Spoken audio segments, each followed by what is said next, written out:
أعوذ بالله من الشيطان الرجيم بسم الله الرحمن الرحيم وآتوا النساء صدقاتهن نحلة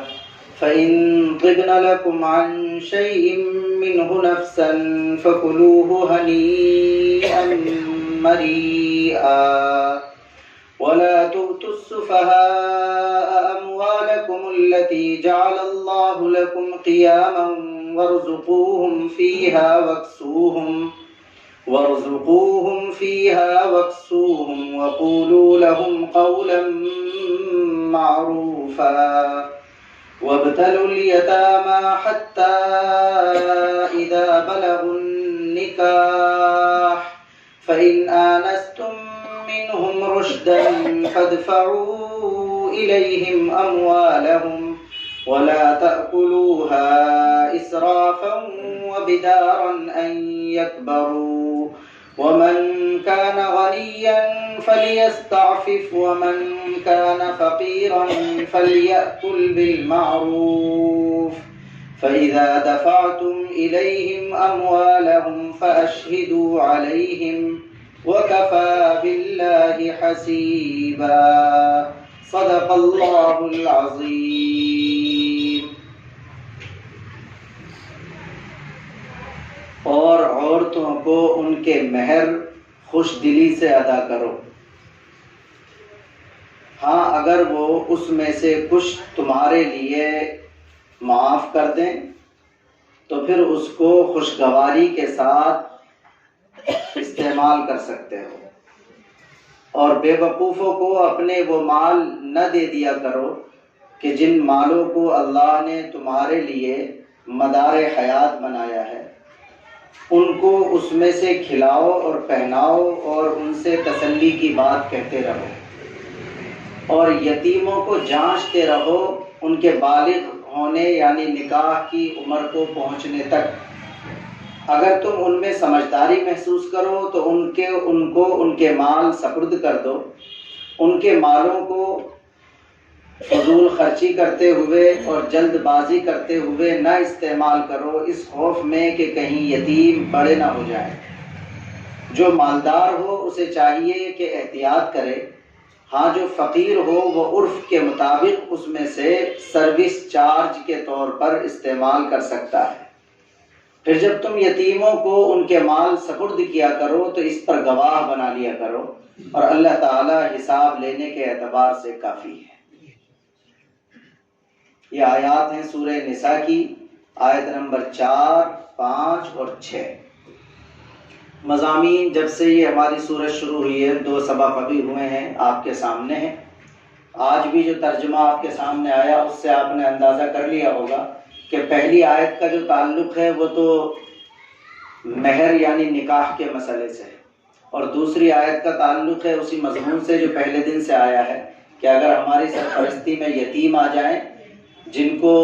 مال ملا ہوا ہو ان کے ماں باپ کی طرف سے میراث میں، تو پھر سرپرستوں کے لیے ان کے مال کی حفاظت کی، ان کے مال کو خرچ کرنے کی، ان کے مال کو ان کے پاس واپس کرنے کے لیے کیا شریعت کے احکامات اور تقاضے ہیں ان کا اس میں ذکر کیا جا رہا ہے۔ نمبر 1، سب سے پہلی آج کی آیت میں مہر کا مسئلہ ہے۔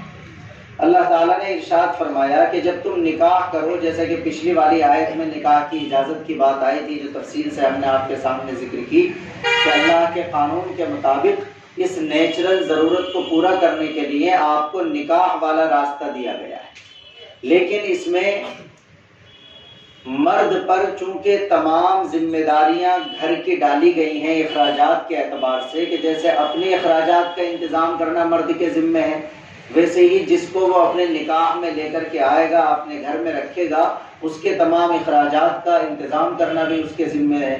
تو گویا اللہ تعالیٰ نے ایک تو ان تمام اخراجات کو لگا کر یہ بتلا دیا کہ مرد کی نگاہ کسی بھی صورت میں کسی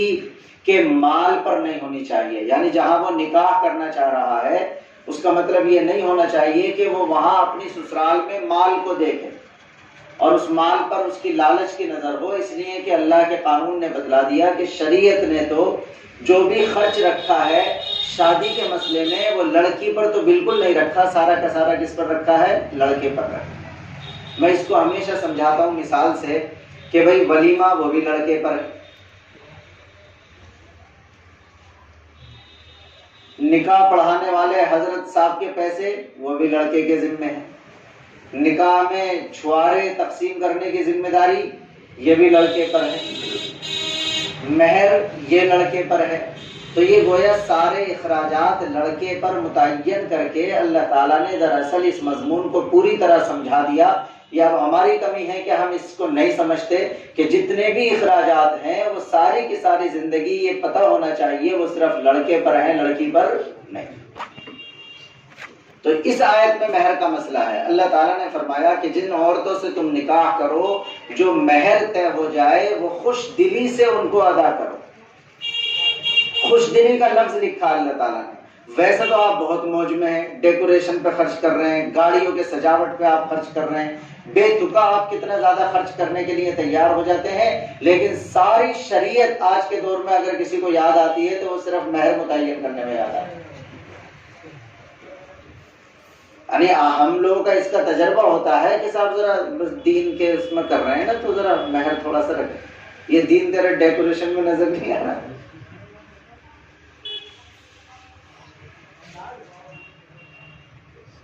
جو خرچ رکھا ہے شریعت نے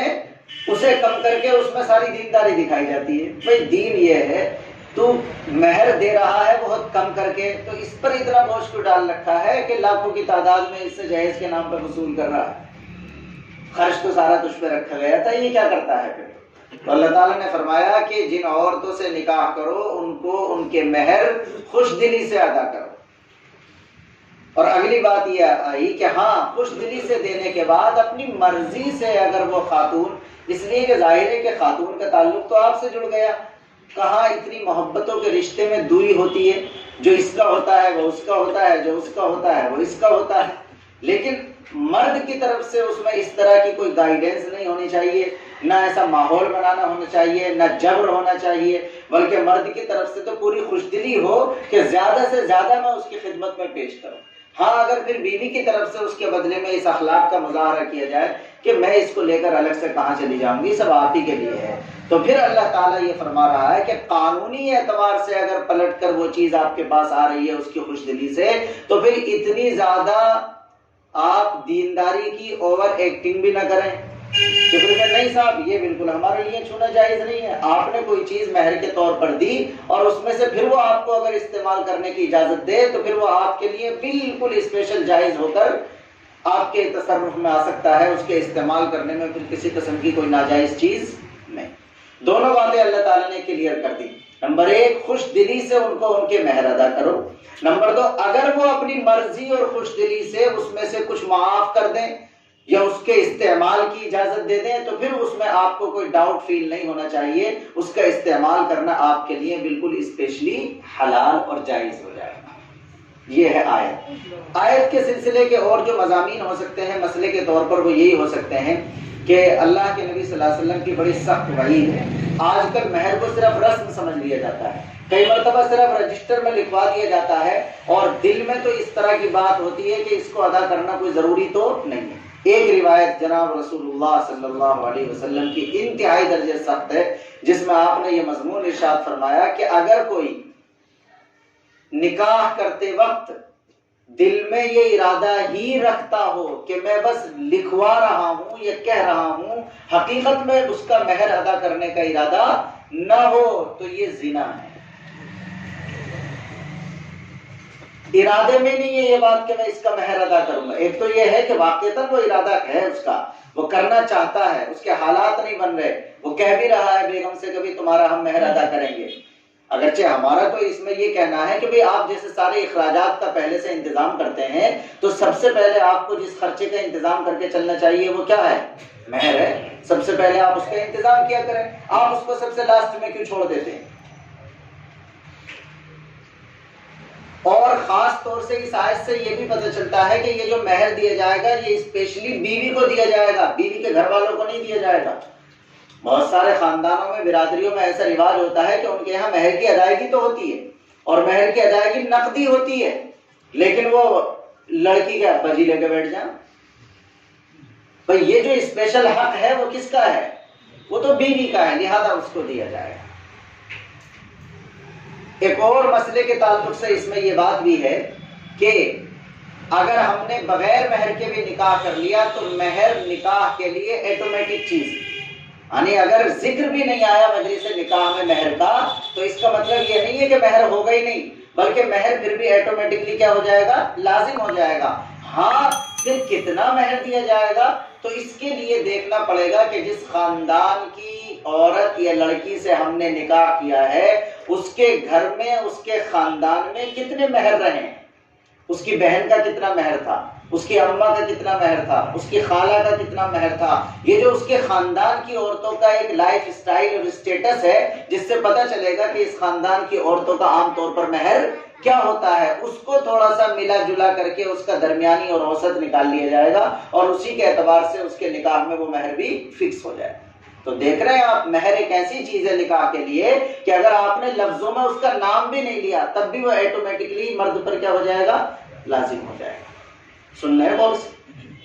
یہ جو میں نے ذکر کیا کہ اس کے خاندان کی عورتوں کو دیکھا جائے گا، اس سے ایک مسئلہ اور سمجھیے کہ مہر کے متعین کرتے وقت جو حیثیت دیکھنی چاہیے وہ شوہر کی حیثیت نہیں دیکھی جائے گی، بیوی کی حیثیت دیکھی جائے گی۔ یہ بالکل الٹا سماج میں مشہور ہو گیا ہے کہ میاں مجھ پہ اتنا زیادہ مہر کیوں باندھ رہے ہو، میری تو جاب نہیں، میری تو اتنی تنخواہ نہیں، میں کیسے اس کو ادا کروں گا؟ سمجھ رہے ہیں؟ میں دوبارہ سے ٹوک رہا ہوں۔ عام طور پر یہ ہوتا ہے کہ صاحب مرد کی حیثیت کو دیکھا جائے کیونکہ یہ ادا کر دے گا کہ ادا نہیں کرے گا۔ شریعت کے اعتبار سے مہر کا تعلق مرد کی حیثیت سے نہیں ہے، مہر کا تعلق کس کی حیثیت سے ہے؟ سماج میں اس عورت کی حیثیت سے ہے، اس خاندان کی سماجی حیثیت سے ہے جس خاندان سے آپ لڑکی لا رہے ہیں۔ اگر حضرت تو یہ سمجھ رہا ہے کہ میں اس خاندان کے مقابلے میں تھوڑا سا کم ہوں تو کوئی لائی کیوں رہا وہاں سے، کہیں اور سے لے کر آنا۔ ارے بھائی نہیں سمجھ میں آ رہی بات؟ مہر جو دیکھا جائے گا حیثیت کے اعتبار سے وہ لڑکی کی حیثیت کے اعتبار سے دیکھا جائے گا، اس کے سماجی عرفی حیثیت کے اعتبار سے دیکھا جائے گا، اس کی بہنوں کا، خالہ کا، اس کی والدہ کا کیا مہر رہا ہے اس کے اعتبار سے دیکھا جائے گا۔ آپ اگر شوہر صاحب یہ سمجھ رہے ہیں کہ میں اس پوزیشن میں نہیں ہوں کہ میں مہر دوں تو آپ اپنے اعتبار سے اپنے حساب سے بیوی لے کر کے آئیے جس کا جو خاندانی عرف ہو وہ مہر کے اعتبار سے کم ہو۔ تو نمبر ایک، مہر لازم ہے نکاح میں، ایسا لازم ہے کہ اگر نام نہیں لیا گیا تب بھی لازم ہو جائے گا، اور اس کے بعد پھر اس کے خاندان کے اعتبار سے اوسط نکال کر متعین کر دیا جائے گا، اور پھر اس میں جو حیثیت کو دیکھا جائے گا حقیقت میں وہ شوہر کی حیثیت کو نہیں دیکھا جاتا مہر میں بلکہ بیوی کی خاندانی حیثیت کو دیکھا جاتا ہے۔ ایک آخری بات اور سن لیجیے مہر کے بارے میں، اس کا مطلب خدا نہ خواستہ یہ نہیں ہے جیسا کہ اسلامی قانون پر بہت سارے لوگ اعتراض کرتے ہیں، اور اب تو بڑا یہ فیشن سے چل پڑا ہے کہ لوگ اسلامی قانون کو ہلکا کرنے کے لیے اس پر اعتراض کرتے ہیں کہ صاحب یہ کوئی خریداری ہو رہی ہے، صاحب عورت کی حیثیت پر فرق آ رہا ہے اس سے صاحب کہ آپ اس کو خرید کر لے جا رہے ہیں۔ تو اچھی طرح غور کر لیجئے کہ اس کا خریداری سے کوئی تعلق نہیں ہے، اس کا تعلق ہے صرف اعزاز اور اکرام سے۔ مائیں بہن نے سنے غور اور مرد بھی سنے کہ اس کا تعلق ہے صرف اعزاز اور اکرام سے۔ اللہ تعالیٰ کی شریعت نے یہ مہر کا جو حکم لگایا ہے اس میں ہماری خواتین کی عزت افزائی کا پہلو ہے، ان کی ذلت کا پہلو نہیں ہے۔ ورنہ اگر بھونڈے الفاظ میں ہم یہ کہیں تو یہ کہہ سکتے ہیں کہ بھئی نیچرلی شادی کرنا دونوں کی 50-50 ضرورت ہے، اس لیے کہ مرد بھی اپنی نیچرل ضرورت کو پورا کرے گا اور عورت بھی اپنی نیچرل ضرورت کو پورا کرے گی۔ تو یہ کیوں ہو سکتا ہے صاحب کہ جناب مرد کو اس کے لیے پیسے خرچ کرنے پڑ رہے ہیں؟ ارے بھائی سمجھ میں آ رہی ہے بات؟ اگر کوئی یہ کہے کہ گویا مرد نے عورت کو خرید لیا تو ایسی عقل اور سوچ پر کون سی عورت یا کون سا مرد ایسا سمجھتا ہے؟ آپ پیسہ جب دکان پر جا کر ادا کرتے ہیں کسی چیز کے بدلے میں تو اس کے آپ کیا ہو جاتے ہیں؟ مالک ہو جاتے ہیں۔ لیکن کون سا وہ سمجھدار ہے دنیا میں جو یہ سمجھتا ہے کہ میں نے اگر مہر ادا کر دیا تو میں بیوی کا، اس کی گردن کا یا اس کی کسی چیز کا میں کیا ہو گیا؟ مالک ہو گیا۔ مالک نہیں ہوتا ہے مہر ادا کرنے سے بندہ، صرف فائدہ اٹھانے کا جائز ہونا اس کے اوپر ڈیپینڈ کرتا ہے، صرف فائدہ اٹھا سکتے ہیں آپ، اس کے مالک نہیں ہوتے۔ جب آپ بازار سے کوئی چیز خریدنے کے لیے جاتے ہیں، کسی بھی ٹائپ کی مشین آپ خریدنے کے لیے جاتے ہیں، تو اس سے آپ فائدہ بھی اٹھا لیتے ہیں اور اس کے آپ مالک بھی بن جاتے ہیں کہ کسی دوسرے کو آپ بیچ سکتے ہیں۔ لیکن نکاح میں جس مہر کو متعین کیا گیا ہے اس میں صرف فائدہ اٹھانے کا جائز ہونا آتا ہے، اس کا مالک بننا نہیں آتا۔ لہذا یہ صرف ایک عزت افزائی ہے خاص طور سے خاتون کے لیے، ورنہ تو ہم یہ کہیں گے کہ صاحب استعمال کرنے اور فائدہ اٹھانے کے لیے پیسے کیوں دلوائے جا رہے ہیں؟ پھر تو دونوں طرف سے پیسے دلوائے جانے چاہیے، اس لیے کہ فائدہ صرف مرد ہی تھوڑی اٹھا رہا ہے۔ میں دوبارہ سے کہہ رہا ہوں، یہ نیچرل ضرورت تو دونوں کی ہے۔ تو نمبر ایک تو یہ پیسے مہر میں دینے کا مطلب مالک بن جانا نہیں ہے،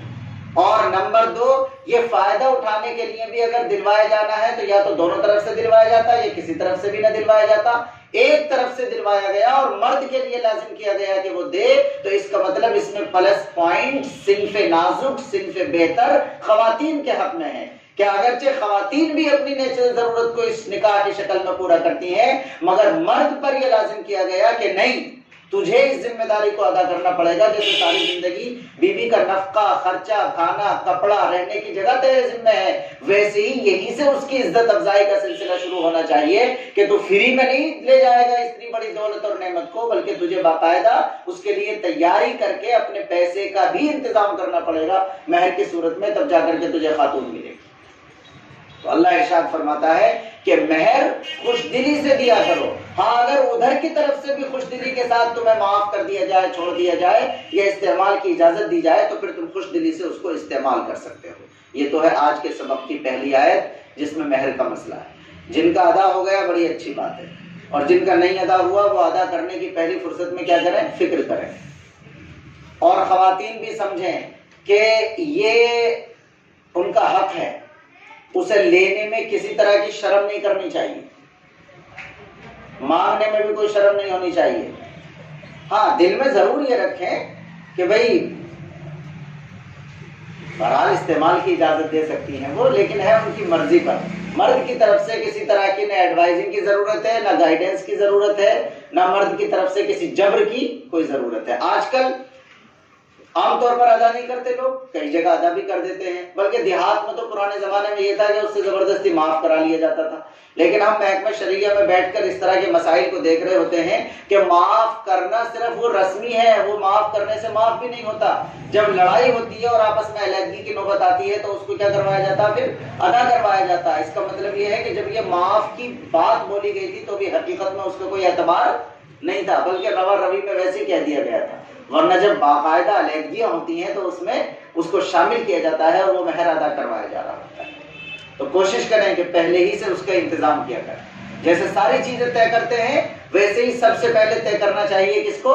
مہر کو طے کرنا چاہیے، ورنہ نکاح کی مجلس میں بھی مہر کا پتہ نہیں ہوتا کہ کیا ہے۔ کئی مرتبہ نکاح کی مجلس میں لڑکی اور لڑکے والوں میں کیا ہو جاتا ہے؟ اختلاف ہو جاتا ہے۔ لڑکی والے کہتے ہیں کچھ زیادہ بنوا رہے ہوتے ہیں اور لڑکے والے کہتے ہیں تھوڑا کم بنوانے کے چکر میں ہوتے ہیں۔ ایک مرتبہ حضرت عمر فاروق رضی اللہ تعالیٰ عنہ نے تقریر کی، اور تقریر کرتے ہوئے مسجد میں فرمایا کہ صاحب ہمیں یہ پتہ چلا ہے کہ لوگ مہر بہت زیادہ باندھ رہے ہیں، اتنا زیادہ کیوں باندھ رہے ہیں، تھوڑا کم تک مقرر کیا کریں۔ تو ایک عورت کھڑی ہو گئی، امیر المومنین قرآن میں تو یہ کہا گیا ہے کہ چاہے تم نے مہر کے طور پر اسے بہت پہاڑ کے برابر کوئی چیز تم نے مقرر کر دی ہو تو تمہاری بات مانے کہ اللہ کی بات مانے؟ یعنی اس نے یہ کہا کہ ایک ہی چیز تو مردوں کی طرف سے ہمیں کچھ ملتی ہے، اس میں بھی تم پابندی لگانا شروع کر دو۔ تو حضرت عمر فاروق رضی اللہ تعالیٰ عنہ کے سامنے جیسی آیت آئی تو وہ فوراً اس بات کو تسلیم کر لیا اور کہنے لگے ٹھیک ہے بھائی، عمر سے چوک ہو گئی اور خاتون نے مسئلے کو ٹھیک سمجھ لیا۔ تو یہ تو ضرور ہے کہ اپنے نکاحوں کے اخراجات کو کم کرنا چاہیے، میری بات پر غور کریں۔ یہ ضرور ہے کہ ایسا طرز اختیار کیا جائے کہ نکاح میں ہمارے خرچے کم ہوں، لیکن خرچہ کم کرنے کا جب لفظ بولا جائے تو اس کی سب سے زیادہ جو توجہ ہے وہ صرف مہر پہ نہیں ہونی چاہیے۔ مہر تو واقعی ایک خرچہ ہے، اسے بھی ضرور کم کر لو، لیکن جب مہر کا خرچہ کم ہوگا تو جو خرچے ہم نے اپنے آپ بنا رکھے ہیں وہ تو بالکل مائنس کرنے چاہیے۔ لیکن اب ہوتا یہی ہے، جو آدمی میں نے ذکر کیا زیادہ دینداری دکھانا چاہتا ہے، ایک تو وہ یہ کہتا میں بارات نہیں لے جانے کا، اور دوسرا یہ کہتا کہ صاحب مہر میں کم رکھوں گا۔ تو بھائی اس سے زیادہ تو جہیز چھوڑ، سب سے پہلے بارات لے کے آ جائے تو ہمارے گھر جہیز مت لے۔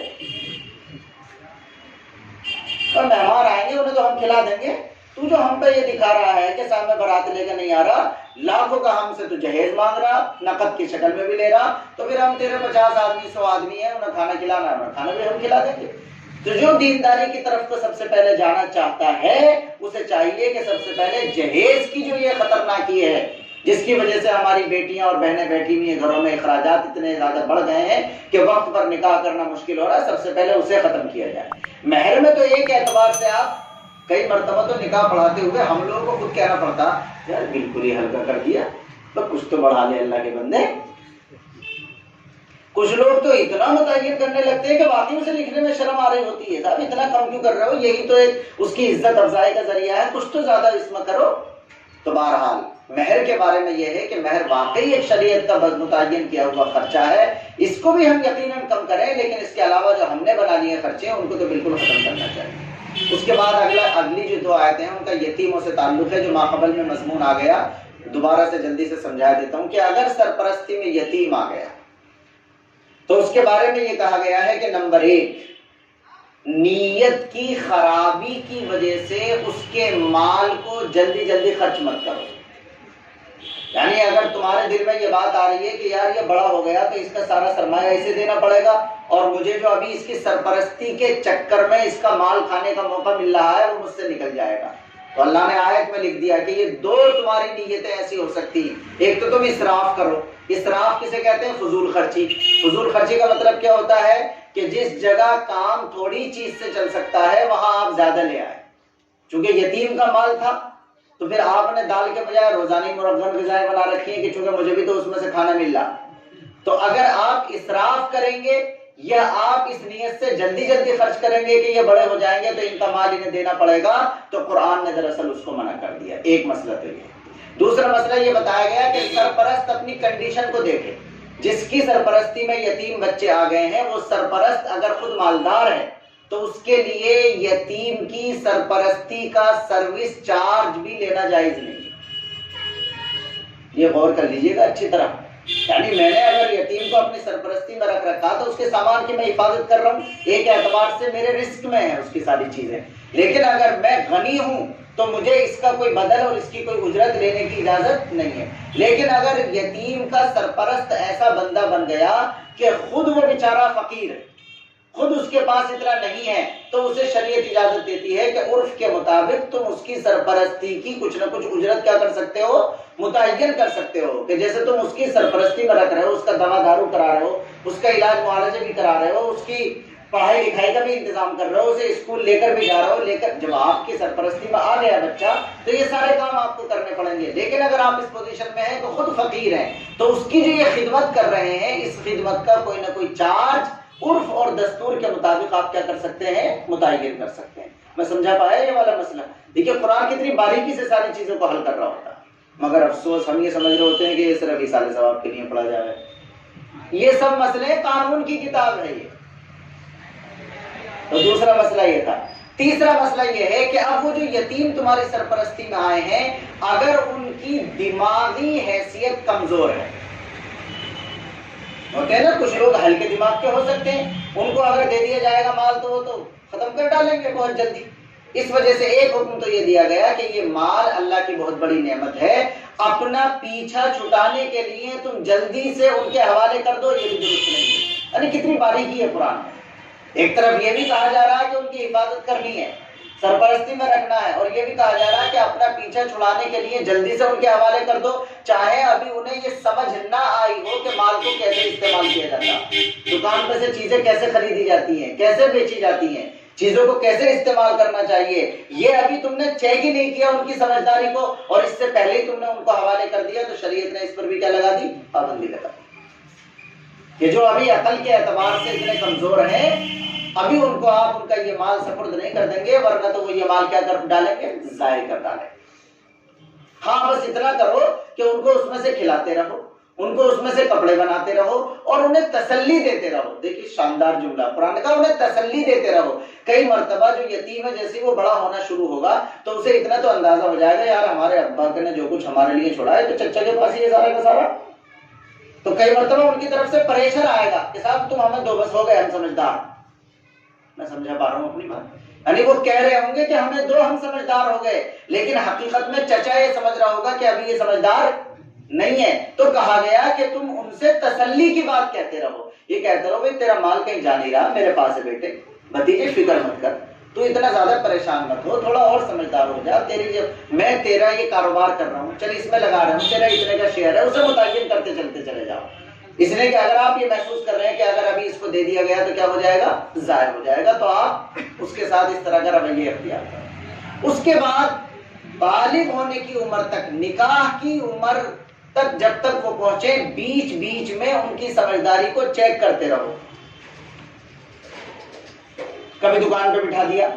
کبھی کوئی چیز خریدنے کے لیے بھیج دیا، کبھی مارکیٹ کا مزاج سمجھنے کے لیے بھیج دیا، کبھی کسی نخاسے میں بھیج دیا، کبھی دلی بھیج دیا کہ یہ سامان لے کر آؤ. آپ کو حیرت نہیں ہو رہی؟ مجھے تو حیرت ہو رہی ہے. آیت یہاں تک لکھتی ہے، سرپرستوں کو ہدایت دی جا رہی ہے، وَابْتَلُوا الْيَتَامَىٰ، یہ جو یتیم تمہاری سرپرستی میں ہے ان کی سمجھداری کو چیک کرتے رہو، اور جیسے ہی یہ لگے کہ یہ واقعی سمجھدار ہو گئے ہیں، اپنے مال کو اپنے اعتبار سے مناسب استعمال کر لیں گے، تو فوراً پھر ان کا مال ان کی کیا کر دو. لیکن اگر آپ نے یہ دیکھا کہ بالغ تو ہو گئی ہے، جوان ہو گئی ہے، لیکن پھر بھی ایک ہے بالغ ہونا، ایک ہے سمجھدار ہونا، دونوں الگ الگ چیزیں ہیں. کئی پرسنالٹی ایسی ہوں گی کہ وہ بالغ ہونے سے پہلے مارکیٹ کی سمجھ ان کو آ جائے گی. کئی اتنے تیز بچے ہوں گے کہ ابھی بالغ نہیں ہوئے، لیکن مارکیٹ کی کیا آ جائے گی، ان کو سمجھ آ جائے گی. اور کئی ایسے بھی ہوں گے کہ وہ بالغ ہو جائیں گے، شادی کے قابل ہو جائیں گے، لیکن مارکیٹ کی ان کو سمجھ نہیں آئے گی. تو اس میں دونوں چیزوں کو دیکھنا ضروری ہے کہ وہ بالغ ہونے کی عمر کو پہنچ رہے ہوں اور اس کے بعد انہیں مارکیٹ کی سمجھ بھی آ جائے. اگر بالغ تو ہو گیا لیکن مارکیٹ کی ابھی سمجھ نہیں آئی، تو ہمارے جو امام اعظم ابو حنیفہ رحمۃ اللہ علیہ ہے وہ یہ کہتے ہیں کہ 25 سال کی عمر تک اب اس کا انتظار کرو، اور 25 سال کی عمر میں جتنی اسے سمجھ آنی ہوگی وہ آ جائے گی. اس کے بعد آپ اس کا مال اپنے پاس نہ رکھو. آپ نے انتظار کر لیا 15 سال، اس کے بعد ایک قول یہ ہے کہ بالغ ہونے کی عمر 18 سال ہے، آپ نے 18 سال انتظار کر لیا. پھر اگر سمجھداری نہیں آئی تو 18 اور 25 7 سال آپ نے پلس اور انتظار کر لیا. لیکن اب بھی اگر آپ اس کا دماغ ہلکا محسوس کر رہے ہیں، لیکن 25 سال کے بعد پھر اس بات کا فیصلہ کر دیا جائے گا کہ اگر وہ مانگ رہے ہیں تو ان کا مال ان کے سپرد کر دیا جائے. آپ دیکھ رہے ہیں کہ ایک آیت میں اللہ تعالیٰ نے کتنے مسائل کو اس سلسلے کے ذکر کیا. میں دراصل اسی چیز پر فوکس کر رہا ہوں اور توجہ دلانا چاہتا ہوں کہ کہیں اس درس قرآن کی برکت سے ہمارا یہ یقین بن جائے کہ یہ قرآن ثواب کے لیے بھی پڑھنا چاہیے، یہ قرآن علم کے لیے بھی پڑھنا چاہیے، یہ قرآن عمل کے لیے بھی پڑھنا چاہیے، یہ قرآن اس نقطۂ نظر سے بھی پڑھنا چاہیے کہ یہ تو دنیا کے سارے لوگوں کے سامنے پیش کیا جا سکتا ہے. اور یہ قرآن ایک ایسی کتاب ہے جو ہماری مذہبی کتاب بھی ہے اور ہماری قانونی کتاب بھی. میں نے بہت دن پہلے یہ بات بتلائی تھی کہ یہ اللہ کا ہم پر اتنا بڑا انعام ہے کہ جو ہماری مذہبی کتاب ہے وہ بھی یہی ہے، اور جو ہماری قانونی کتاب ہے وہ بھی یہی ہے. ورنہ دنیا کی جو دوسری قومیں ہیں وہ جب اپنی مذہبی کتاب پڑھتی ہیں تو ثواب کی نیت سے، اور قانون کی کتاب الگ ہوتی ہے. یا تو وہ مذہبی کتاب پڑھ رہی ہوتی ہے یا قانون کی پڑھ رہی ہوتی ہیں. لیکن ہم پر اللہ کی مہربانی یہ ہے کہ جب ہم اسے پڑھ رہے ہوتے ہیں تو یہ مذہبی کتاب بھی ہے، ہمیں ثواب بھی مل رہا ہوتا ہے، اور یہی قانونی کتاب بھی ہے، اس سے ہمیں کیا مل رہے ہوتے ہیں، قانون بھی مل رہے ہوتے ہیں. ترجمہ دوبارہ دیکھیے، اللہ ارشاد فرماتا ہے عورتوں کو ان کے مہر خوش دلی سے دیا کرو، ہاں اگر وہ پھر خوش دلی ہی سے اس میں سے کچھ تمہارے استعمال کے لیے دے دیں تو پھر اس کو خوشگوار انداز میں استعمال کر سکتے ہو. اور بے وقوفوں کو اپنے وہ مال نہ دے دو جن مالوں کو اللہ نے تمہارے لیے مدار حیات بنایا ہے، ہاں ان کو اس میں سے کھلاؤ اور پہناؤ اور ان سے تسلی کی بات کہتے رہو. کبھی گھبراؤ مت، ہے تمہارا ہی، مل جائے گا، تھوڑے اور سمجھدار ہو جاؤ. اور یتیموں کو چیک کرتے رہو، جانچتے رہو نکاح کی عمر کو پہنچنے تک. پھر جب تم ان میں سمجھداری محسوس کرو تو ان کو ان کے مال دے دو، اور ان کے مالوں کو فضول خرچی کرتے ہوئے اور جلد بازی کرتے ہوئے نہ کھا جاؤ، اس ڈر میں کہ کہیں یہ بڑے نہ ہو جائیں. اور سرپرستوں میں سے جو مالدار ہو تو اسے چاہیے کہ خدمت چارج کے نام پر بھی کچھ استعمال کرنے سے بچے، اور جو فقیر ہو تو اسے گنجائش ہے کہ وہ خدمت چارج کے طور پر یتیم کے مال کو استعمال کر لے. پھر جب تم ان یتیموں کو ان کے مال دو تو اس پر گواہ بھی بنا لو. یہ والا مسئلہ رہ گیا تھا. اتنے تو مسئلے ایک آیت میں چھوٹ گیا. یعنی جب ان کا مال سپرد کرنے لگو تو پھر کیا بنا لو؟ اس پر گواہ بھی بنا لو. ایسا نہ ہو کہ تم نے دے بھی دیا اور پھر بھی وہ گلی محلوں میں اور وارڈ میں اور سب ذمہ داروں سے، وارڈ ممبر سے، اور کہتے پھر رہے ہیں کہ صاحب انہوں نے تو دیا ہی نہیں ہمارا. تو جب تم ان کو ان کے مال واپس کرو تو اس پر گواہ بھی بنا لو. وَكَفَى بِاللَّهِ حَسِيبًا. اخیر میں اللہ نے لگایا اور اللہ تعالیٰ حساب لینے کے لیے کافی ہے. یہ قانون تو بتا دیا، لیکن پھر سرپرستوں کی نیت میں اگر خرابی ہوگی تب بھی، اور ان بچوں کی نیت میں الزام لگانے میں اگر خرابی ہوگی تب بھی. یہ تو دنیا ہے، یہ تو گزر جائے گی، لیکن آخرت میں اللہ تعالیٰ سب کا حساب لینے کے لیے کافی. اللہ تبارک و تعالی ہم سب کو اپنی اس کتاب کی عظمت کو سمجھنے کی توفیق عطا فرمائے. وآخر دعوانا الحمدللہ رب العالمین.